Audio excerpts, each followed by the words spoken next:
Hey everyone, this is the 2022 iPad. Not the Air, not the Pro, just iPad. And we've been expecting a redesigned iPad for quite a while because it was the last device that Apple didn't upgrade to its brand new iPad design language, and honestly, I love this new design. And despite all the negative talk and controversies about this iPad, it's overall a pretty weird, but also wonderful device. Okay, so first off, the design. Personally, I'm a really big fan because it looks like the Air and the Pro, which are still great looking and beautiful devices. Yeah, sure, the side bezels around the display are a little bit thick, but the overall device is thin, it's lightweight, and it's great to hold for writing out notes or watching videos on the couch or something. It's a really nice feeling device, it feels like an iPad, and it feels premium. One of the more exciting changes here is a switch to USB-C from Lightning on the previous model, and Apple's kind of changing all the devices in its lineup over to USB-C because they kind of have to at this point. And it's great for consistency and being able to use USB-C accessories with the cheapest iPad model, but don't get too excited though because it's kind of like a Lightning port disguised as a USB-C port. It is obviously a USB-C port, but it kind of lacks the speed that USB-C offers, which kind of sucks. There are also stereo speakers on the side of the iPad which do get pretty loud and sound decent. They're not incredible, but they are good. And there's also that wonderful side-mounted fingerprint scanner which works great for logging into your iPad real quick with just a tap, and I'm a big fan of having this on the iPad. I think the Pro should have it at this point. There is no Face ID though, but honestly, I prefer the fingerprint scanner. And I'm sure you've noticed at this point, it's very hard to miss, this iPad comes in this beautiful yellow color, as well as a variety of other colors as well, including a more neutral, toned down silver, which also looks pretty good. And whether you choose to go with one of those vibrant saturated colors or the minimal silver, at least you have options here, which is great. Honestly, I wish the Pro came in more colors besides just the silver and space gray. It's really no fun. Also, a pretty smart decision here is the front-facing camera placement on this device. Right at the top, right in the center, it's exactly where it should be. It's a great position. Also, much better than what we have on the Pro and the Air, where it's side-mounted. Now, it's not going to be the absolute best quality ever, but it's still pretty good for FaceTime calls and video meetings, and now that it's in the right place, it's just a much better experience. And this is the video quality of the front-facing camera on this iPad, and you're hearing the audio quality as well right now with the built-in microphone. And it is actually a wide-angle camera, so you can do this. And it looks pretty good in my opinion. It's solid for video calls, just recording short videos like this. It's pretty decent, no complaints here. It also does have center stage as well, so if you're sitting down, you get up to move around a little bit, the camera kind of follows you around, keeps you in the frame. Pretty cool feature, great to have it on this iPad as well. There's also a rear camera that shoots 12 megapixel photos, and shots are pretty decent if you really have to use this iPad camera, and for scanning documents, it also works great as well. And this rear camera also shoots 4K video up to 60 frames per second, so if you have to shoot video on your iPad, at least it's going to be sharp. And the 10.9-inch display here is pretty good, but compared to the rest of the iPad lineup, it's definitely not that special. It has a 2360 by 1640 resolution, 500 nits of brightness, and unfortunately, it is not laminated, so there is a small gap of air between the glass and the display itself, and it's also, of course, 60 Hz, not 120 Hz like the Pro. But that being said, it's still a good display for watching videos, editing photos, playing games, reading. It works well. It's nice. Okay, let's talk about accessories now, because here's where it gets pretty weird with this iPad model.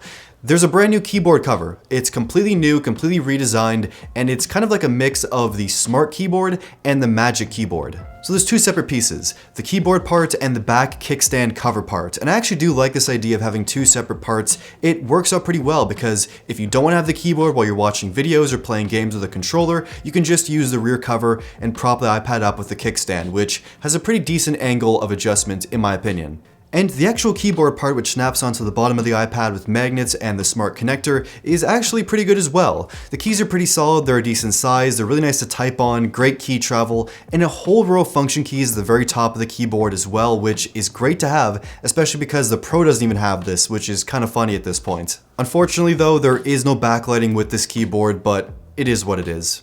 And the trackpad is nice as well. It has a solid click to it. It's actually larger than the Magic Keyboard's trackpad, which is kind of interesting, and it works with all those iPadOS gestures, so it's fluid, works great. I'm a fan. And using this keyboard cover on a desk is a really good experience. It works great. But the moment you take it off that desk is when it just completely falls apart. Sometimes literally.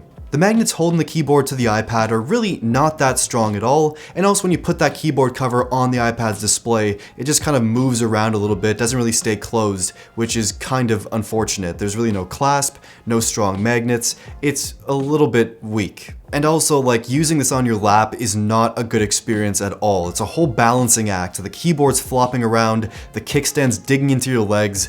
It's not great. So that's where the Magic Keyboard definitely excels, is being able to use it really anywhere. Okay, and the Apple Pencil drama. Yes, it is the Generation 1 Apple Pencil, which is by all means not a bad stylus for the iPad. It works great, we used it for years. I really have no complaints about actually using it. Like, it's great for drawing or writing, doesn't have all the features of the new 2nd generation Apple Pencil, but still, it's like pretty good. However, it really can't be stored on the iPad anywhere unless you buy a separate accessory or you buy a case for it or something. You might just end up losing this pencil, which is kind of unfortunate. And unlike the Apple Pencil 2, which just snaps onto the side of the iPad and charges wirelessly, this has to be plugged in. And here's where it gets really bizarre. So with the previous model, as bad of a design decision as it was to plug the pencil into the side of the iPad, you can't do that here really at all because the pencil's still Lightning and the port on the new iPad is USB-C. So you gotta use this new Lightning to USB-C adapter, which if you buy the Apple Pencil brand new today, it comes in the box, but if you already bought this pencil for a previous iPad model, you have to buy that accessory separately for like $5, I think.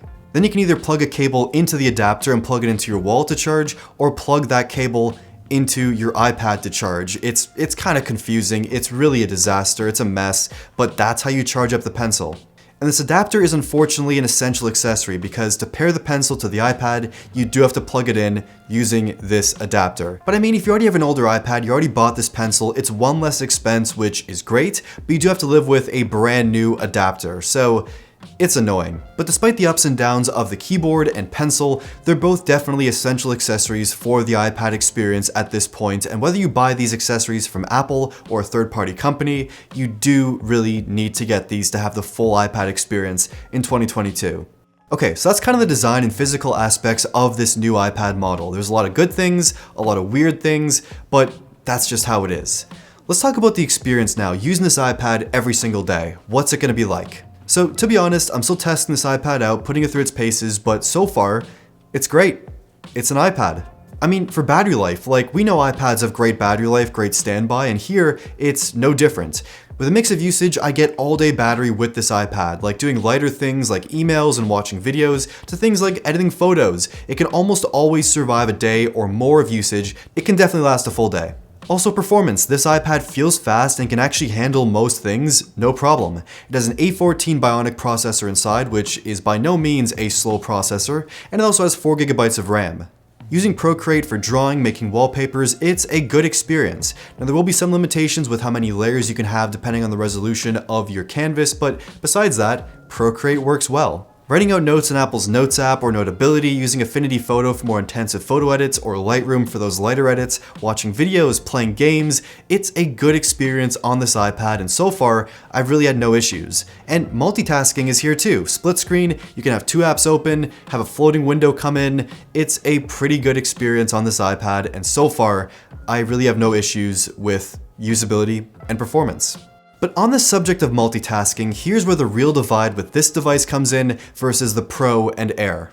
So this iPad can do split screen, as I mentioned, no problem at all, but it doesn't have Stage Manager or the full external display support we have on the Pro, which is supposedly coming pretty soon. And those big new Pro app titles like DaVinci Resolve and Octane, which are making their way over to the iPad soon, are either not going to run on this iPad because it doesn't have an M series processor, or will likely be limited in one way or another. And those big future software updates over the next few years that are going to bring more Pro features to the Pro and the Air are almost likely not coming to this iPad in any way at all. You're of course still going to get iPadOS software updates, but expect a more nerfed and toned down version of iPadOS. Apple has been working in a way to really segment and divide the iPad lineup up, kind of like the MacBook lineup, which isn't really a bad thing because, you know, buy the device that makes the most sense for the stuff you use it for. However, the whole pricing thing is what makes this all really confusing.